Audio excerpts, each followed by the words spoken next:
Hi everyone, welcome to the channel. This is Mohave Bass Fishers. I am Jim Moyna, president of Mohave Bass Fishers Operations. Here we are in Phoenix, Arizona, just chilling after competing in the 2024 One Bass US Open over on Lake Mohave, which finished up 2 days ago now. So I haven't had a chance to get this video shot, but here we are doing it now. And this is basically just going to recap my strategy and my thoughts on my thoughts and observations of what was going down there. So let's just start right off by saying I finished 35th place. I had like approximately, well, I had like 44 and about half a pound, 44 and a half pounds, approximately right in there. Can't remember exactly what it was, but I do remember exactly where that finished me, because well, let me just back this up. Okay, so I finished 35th. So after the third day of competition, I was extremely frustrated with how the whole tournament went, because I lost so many fish, and I knew I'd lost the fish that were going to make me a check in this tournament.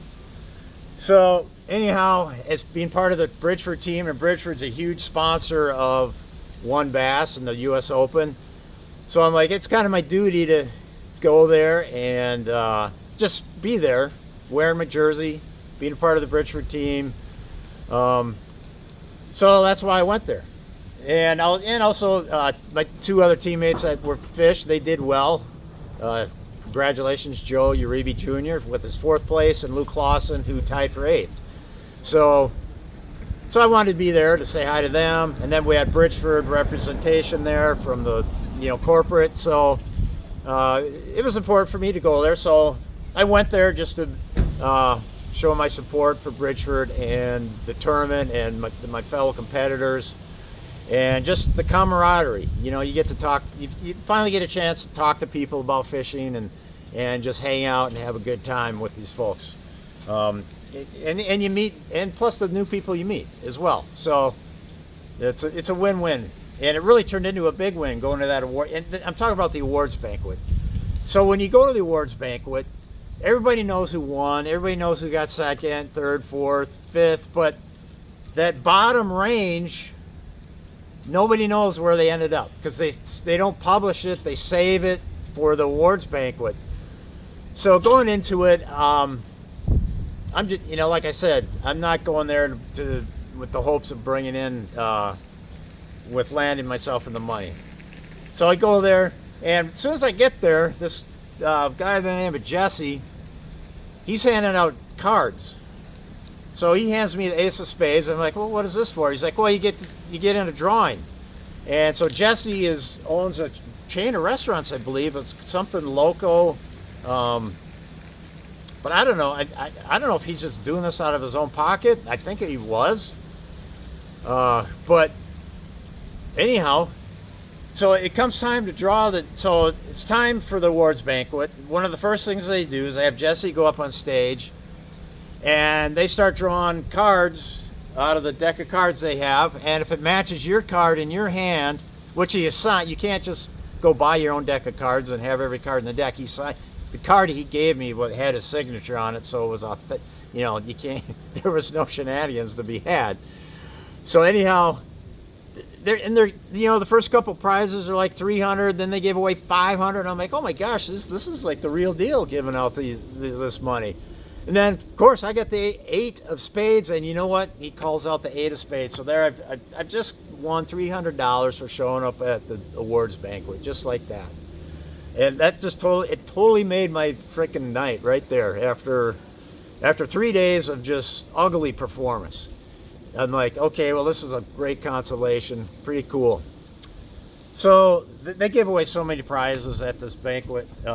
They give away big fish awards to the amateurs and the pros every day, and not just the one big fish. They give away 5 big fish prizes for each day. So that's 15. It's a 3-day tournament, so that's 15 big fish prizes each day. And each big fish, whether you got the 5th, so they pay down to the 5th biggest fish each day. So whether you get the first or the fifth or the second, third, or fourth, each one is worth $1,000. So that's, and the amateur side, I don't know what it is on the amateur side, but on the pro side it's 1,000. Okay. So they got that, and then they got big bag of the day prizes and this and that, and then they had angler of the year stuff, which I wasn't involved in that because I only fished this one tournament. So then they finally, so then they start. It gets to the point where now they're going to award the positions, you know, the placements for the tournament. You know, who got first, second, third, fourth. So they start with the amateur side, and they start with the very bottom, which is 35th place. And they start calling out the weight. They call out the weights, the name, and how much money they won. And I'm like, well, if that's what the amateur has, I might have a shot at this. So I pull up the phone and I look at day 2, and I look at the bottom position, the 35th, to see what the difference is in the weights between the pro side and the amateur side. And I'm like, well, there isn't that much of a difference. You know, maybe I got a shot. Well, then, I mean, you probably know where this is going already. You know, sure enough, once they get to calling the pro names, they call out the weight. So they called out 44 point whatever. And I'm like, well, I know I got 44 something, but I couldn't remember exactly what it was. And sure enough, then they call out my name. And I could not believe it. It was the last check in the money. I could not believe it after seriously one of the ugliest performances of my career. Just so ugly.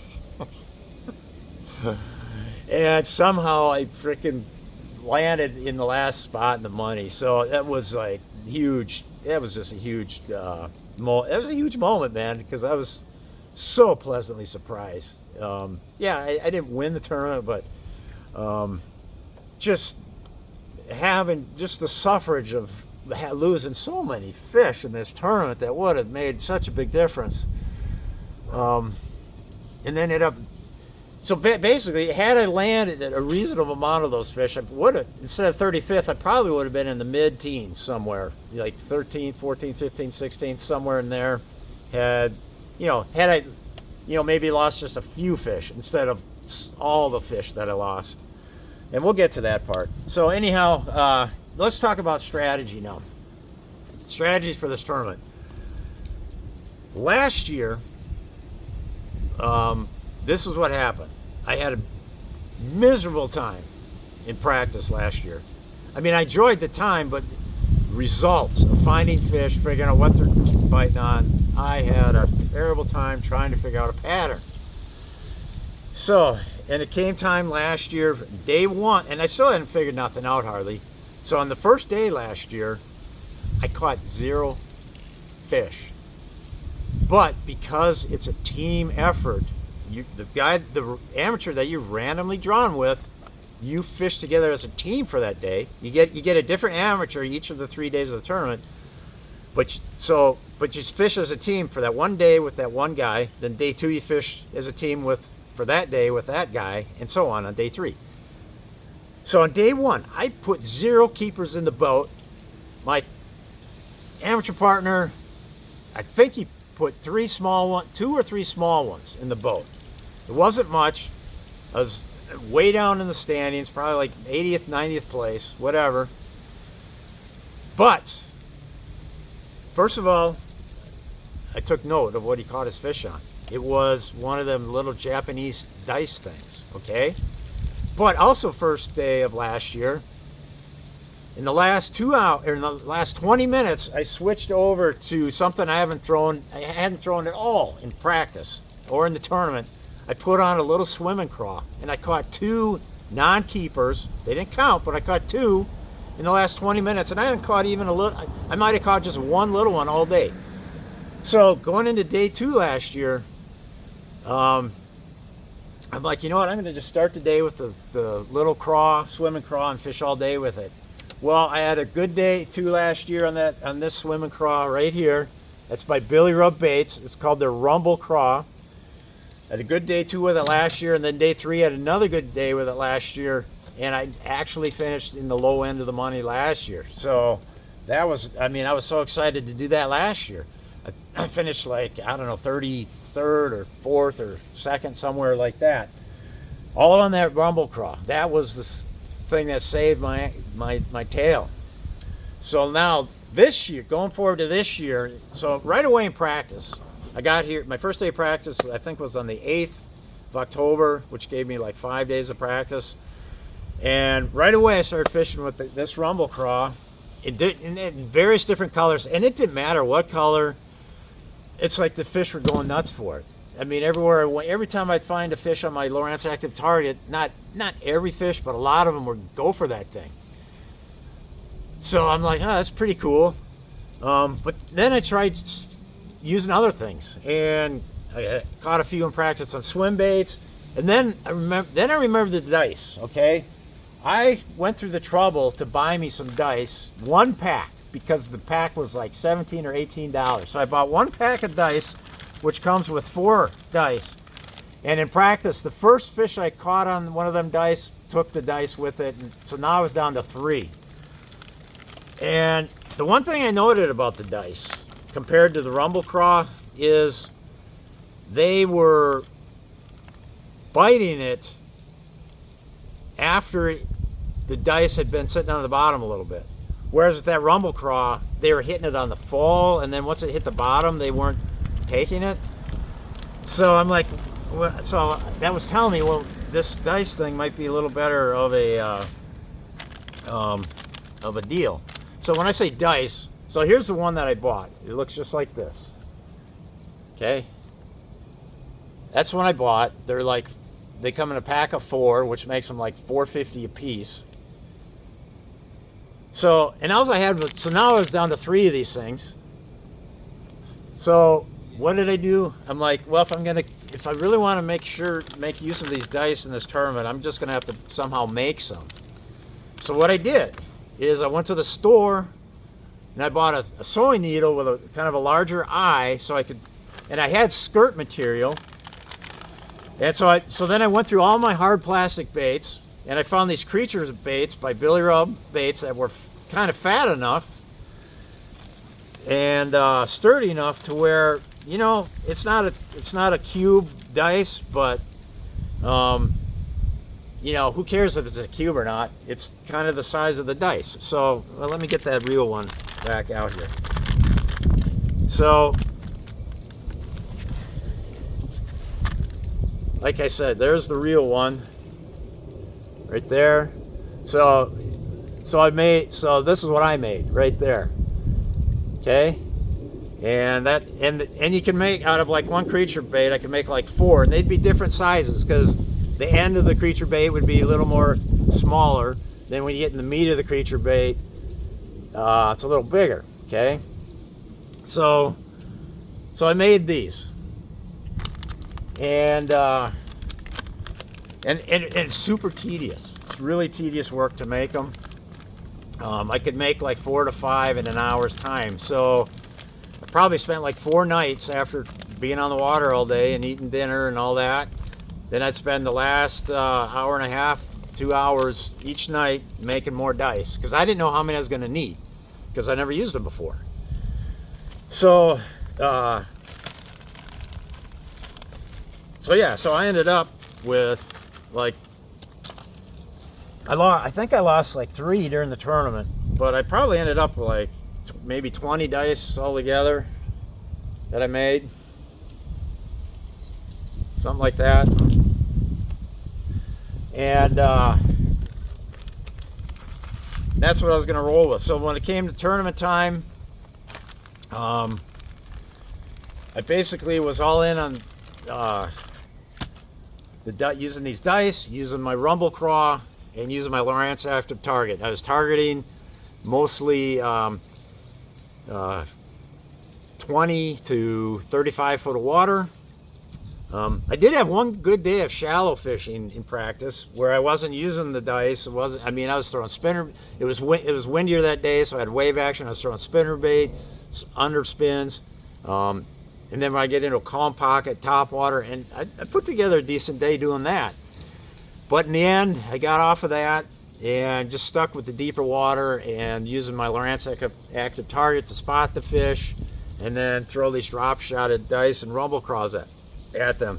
So on day one was it did not start well. First place I went to, I had 3 waypoints on that piece of structure. I barely even saw a fish. I don't even know if I did see. I might have saw one. I don't know. Second piece of structure, I started on one end of it.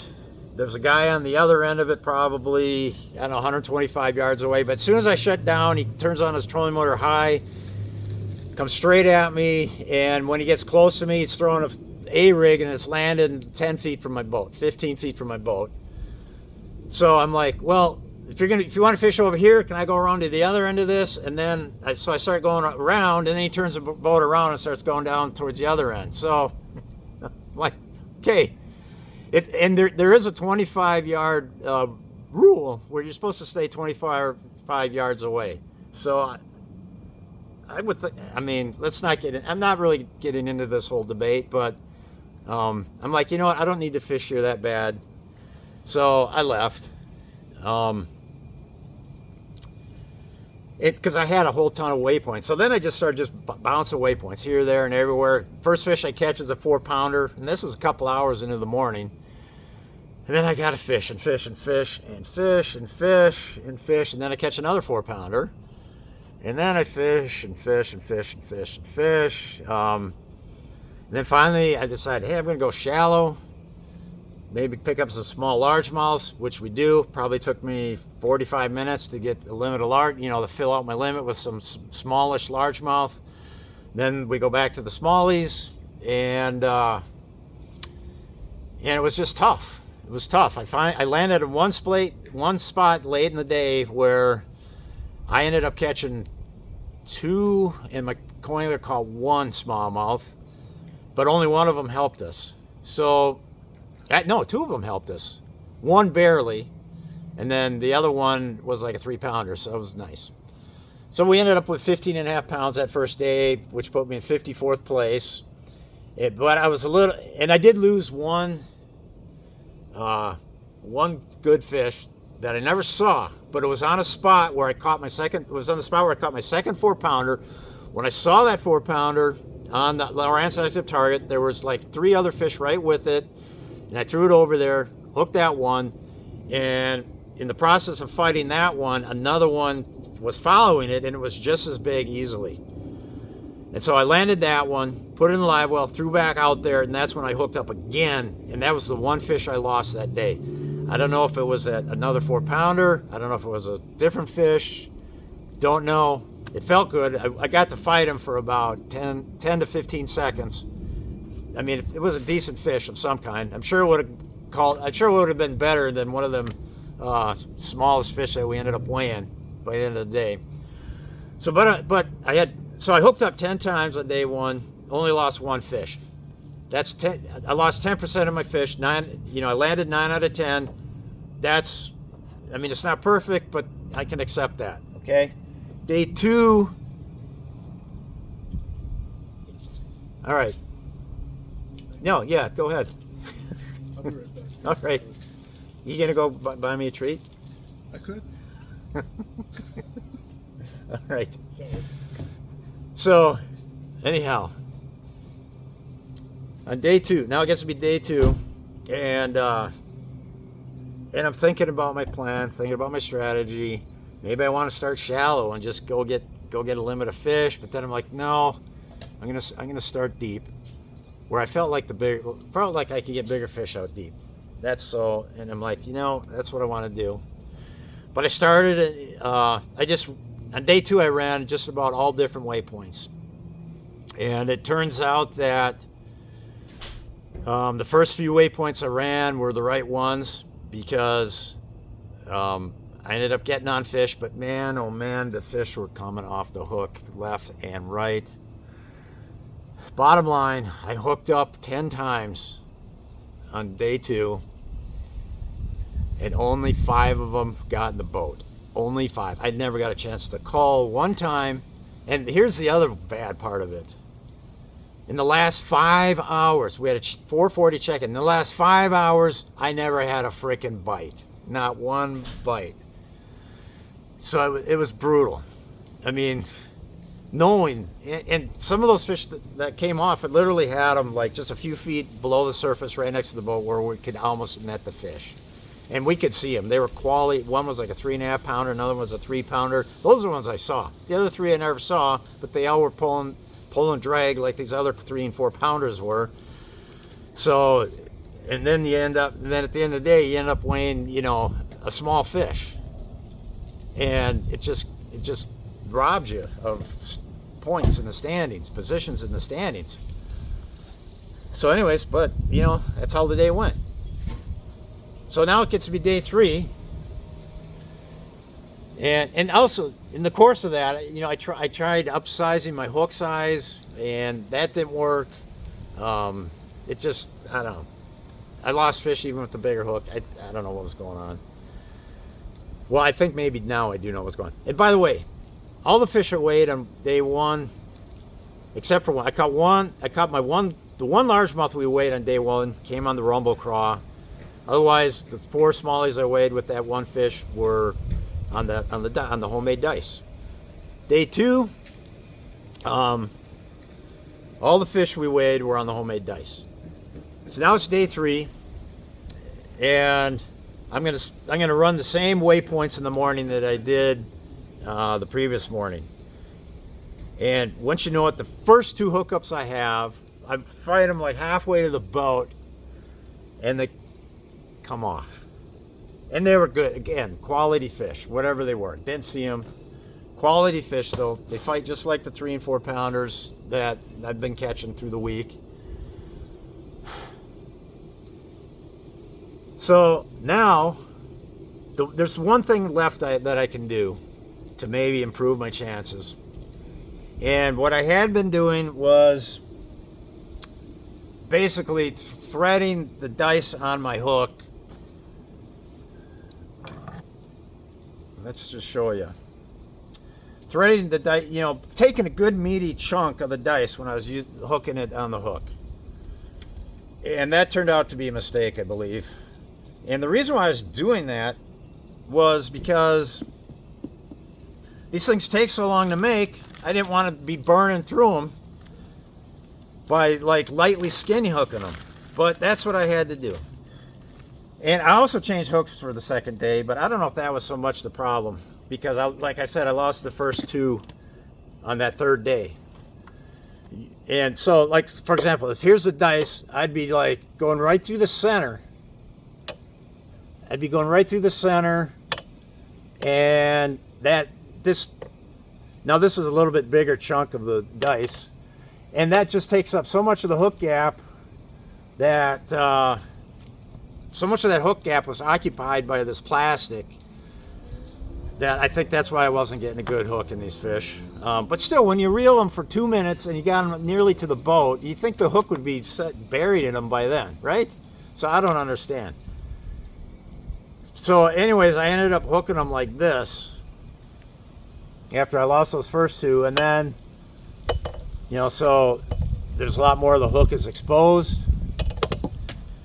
But the problem was that when the first 2 fish I ended up catching, it was like I'd get 1 fish per dice.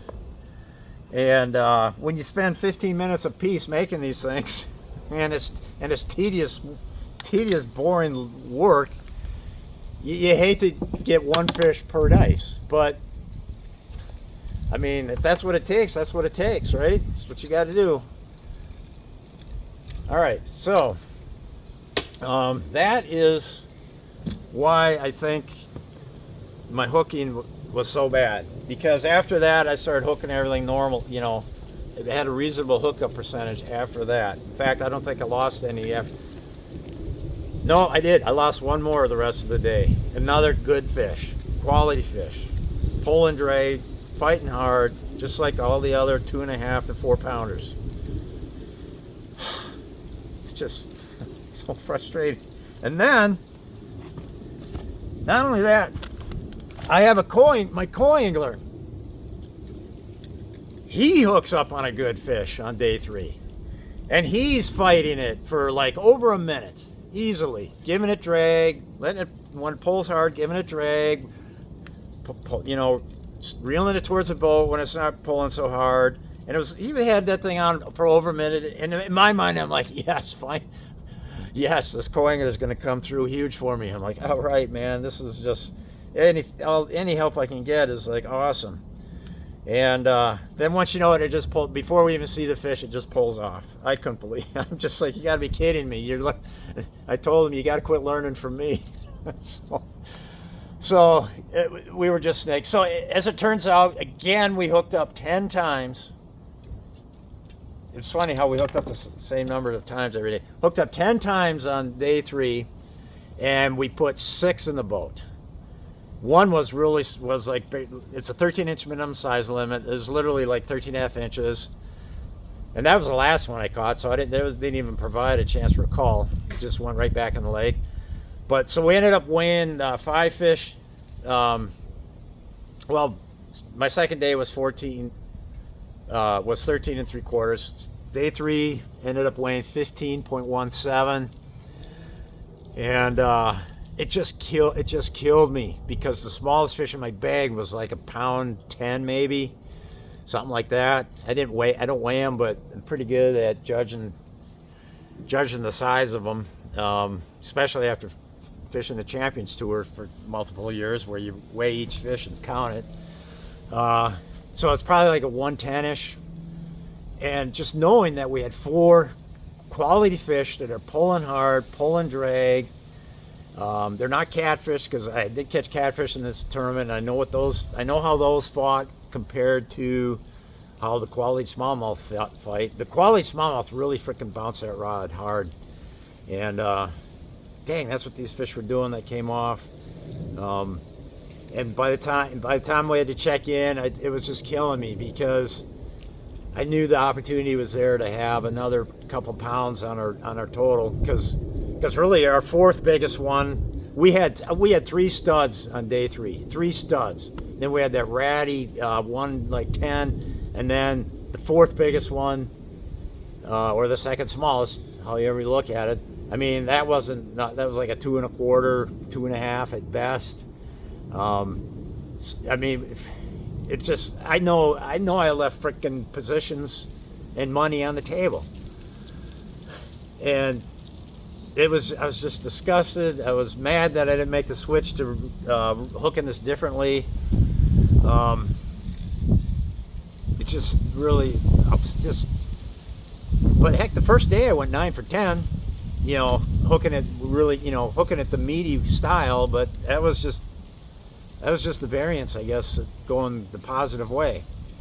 So the variance going the negative way was 5 for 10. So maybe in actuality, if you hook 100 fish on the way I have hooked it meaty style, maybe I landed them at a 70% rate. But 70% rate is not acceptable. Anytime you're landing 7 out of 10, you got to be looking at ways to improve that, because you want to be to 90 or better. Just like shooting free throws in basketball. If you're shooting 70% basketball free throws, that's not good enough. A lot of people are at that, but you want to be at 90%. Maybe that's not a good comparison. Forget that. But anyhow, I like to be at 90% or better. And it's somewhat technique specific. I mean, obviously with a frog frog over a scum mat, 90% is incredibly outstanding, because you get a lot of frog misses, a lot of misses on frogs. But with a drop shot, they're taking the whole bait in their mouth. So why is the hook not, securing itself in that fish's mouth better than what it was? It should be at least 90%. All right, so that's what it was. For some reason, now let me just back up. This is an important point to note. So, remember what I said about practice this year when I first got there? Based on last year's performance, I was throwing this Rumble Craw by Billy Rub Baits, and they're hitting multiple colors. They're eagerly hitting it. It just goes to show you what fishing pressure does. Because when I got there on the 8th, probably only 20% of the field was there practicing. And over the next couple of days, just another 20% would show up, another 20, or 25. So by tournament time, I mean, I had so many fish swim up to my rumble craw or swim up to my dice and look at it. I mean, it would be sinking like this on the drop shot, and then you'd see a fish come up, rise up, kind of look at it, dart around, follow it down, and then not bite it. And then you could see it swim away. Happened multiple times. I'm sure I had 20-pound bags of fish do that over the 3 days, every day. Although the first day I didn't see near as many fish as I did this day 2 and day 3 for whatever reason. A lot fewer fish, and I don't know why that is. But yeah, so that just shows you what pressure does. They really got shy on the baits, and it's got me questioning. I had good places to fish, so it just has me questioning what else can I do to get those fish to willing to eat the bait rather than just look at it. So so there's got to be other options out there. And you might, well, why didn't you try a flatworm? Why didn't you try this? Why didn't you try that? Well, it goes back to the previous year. I tried everything in practice. I tried in the tournament, day 1 of the tournament, I tried all kinds of different things. Yamamoto shad-shaped worms, little finesse worms, specialty goby baits, just other, the Berkeley flatworm, all kinds of different, just finesse, different shapes, different this, that, colors. And like I said, it wasn't until I went to that rumble crawl that it finally started catching them last year. But then this year, it seemed like on those pressured fish, it wasn't working so good. It came down to those dice. So next year, hope I get to come back next year. But I'll have some dice, and I'll have different colors, because all I had was this one. All I had was this one color in plastic, which is my one of my favorite colors. It's a green pumpkin, so I was glad I had that one. And I had different strand colors. So I had some like brown pumpkin strands. This is a green pumpkin strands. I had some other lighter colored ones, and so I tried different strand colors, but basically the same base plastic color. So next year maybe I'll come armed with a couple different colors of those. But then also, I mean, I tried some swim baits in practice this year, and I don't know, just very lukewarm results on those. So, and I kind of got away from it as the practice went on. Maybe I need to revisit that, because maybe I needed a little swim bait on there. I don't know. What other thoughts? First and second place, said they caught him drop shotting mostly, using Spencer Sheffield got second on stage. He didn't give a lot of details, but he said he was using his forward sonar. I don't know if he's using Lowrance or what. I know he used to, maybe still is, but he's targeting 15 to 25 feet, and he was using two rods, using a drop shot rod. He didn't say what he's putting on there, and then he said a Ned rig was his other option. So I didn't throw a Ned rig that much. Maybe I need to bring that into the game plan next time I come back. First place, I don't know if he said what he caught his fish on. He said drop shot, but he didn't say what he's putting on the hook. I mean, and there is something to where you're fishing. So maybe I didn't have quite the best places. Maybe these guys had better places to some degree, but technique is, I mean, it just goes to show you there's levels to forwards facing sonar. Spencer's one of the best, and I steadily improve. But when it comes to a forward facing sonar tournament, I've yet to crack a top 10 with it. So I mean, I had a big day on Lake Eufaula earlier this year, where I was the day 1 leader thanks to forward sonar. But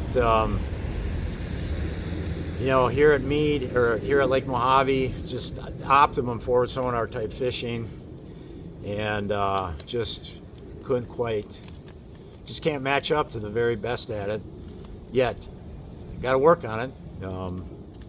Maybe it's time I upgrade. I still got the Lowrance Active Target 1, first edition. Maybe, I don't know. Maybe I got to get the second edition. I really don't know. So, so yeah. And then other guys, there was a shallow bite, so I know some guys are throwing shallow baits. There's plenty of good quality fish caught on moving baits like top waters and swim baits and that. So it's a fun lake. I think you can come here and fish the way you want to, because there was some good shallow fish. So if you are a shallow fisherman, you can go ahead and do that and post a really good finish. Again, well-run tournament, lots of prizes. That's so fun having all these prizes to win. There's big bag of the day prizes. And this is just like the Fort Francis Canadian Championship back home on Rainy Lake, where they have all these different prizes. It's a lot of fun. I mean, you might just catch one. You might do crappy in the standings, but lo and behold, you happen to catch one big bass during one of the 3 days, and you get $1,000 for it. It's kind of like, it's a nice little consolation, even though you might not have a great overall. In fact, when the U.S. Open was on Lake Mead, I don't know, this is probably going back about 7 years now. When I was at Lake Mead, I weighed 2 big bass. I got 2 big bass prizes, so I got two grand. And and believe it or not, it's and the lake fish brutally tough. And believe it or not, somehow I didn't get a check in the tournament, but I did get 2 big. I caught 2 big basses. One was like the 3rd big bass of day 1, and the other one was like third. It was like the 5th big bass of either the last day or second day. I can't remember, but that was. That's just really cool, real fun. And let me just say this: the U.S. Open, the WON Bass U.S. Open, is a bucket list tournament. If you love to fish tournaments, whether you're just a casual weekend guy, tournament guy, or you fish BFLs, or you fish, Brandon Belts in Texas, or you fish whatever here or there, if you're somewhat of a serious tournament fisherman or semi-serious tournament fisherman, it's kind of a bucket list event. You're not going to come out here, and it's depending where they have it on lead. Mojave's got nice smallies, so you might catch a 6-pound smallie. But Mead's super tough. But so you're not coming out here to catch, 10-pound largemouth bass. You're probably not going to catch a 30-pound bag of smallies, or even a 25-pound bag of smallies. But there are good smallies out here.